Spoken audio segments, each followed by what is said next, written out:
রহিম, গাছ, এই গাছকে অক্সিজেন ফ্যাক্টরি বলা হয়। কেন? আমরা একথা তো জানেন যে অক্সিজেন নেই, অক্সিজেন নেওয়ার পরে আমরা কি ছেড়ে দিই? Carbon dioxide. কার্বন ডাইঅক্সাইড ছেড়ে দিলে যদি কার্বন ডাইঅক্সাইডের পরিমাণটা এই বাতাসে বেড়ে যায়, তখন আমাদের শ্বাস নিতে কষ্ট হবে। এই কার্বন ডাইঅক্সাইড কি করে? এই গাছ শোষণ করে নেয়। কথা বোঝা গেছে? সেই জন্য আমরা কি করব, আমাদের মাননীয় প্রধানমন্ত্রী বলছেন মুজিব বর্ষে সবাইকে গাছ লাগাতে। আমাদের ঘরের আঙ্গিনায় যার যতটুকু জায়গা আছে ততটুকুতে আমরা গাছ লাগাবো।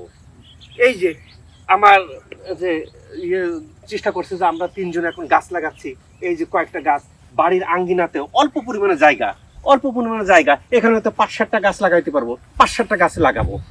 এখন আসেন আমরা মিলে একটা গাছ রোপণ করি। ঠিক আছে, আসেন, চলে আসেন, আসো। বিসমিল্লাহির রহমানির রহিম।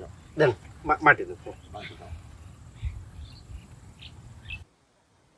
আমাদের যার যেখানে যতটুকু জায়গা আছে গ্রামে বাড়ির আঙ্গিনায়, 1টা হোক, 2টা হোক, 3টা হোক, 5টা হোক, যার যতটুকু সামর্থ্য আছে ততটুকুতে আমরা এইভাবে গাছ লাগাবো, অক্সিজেনকে সমৃদ্ধ করব, সবুজ করব, সবুজে ভরে দেব বাংলাদেশ। Thank you.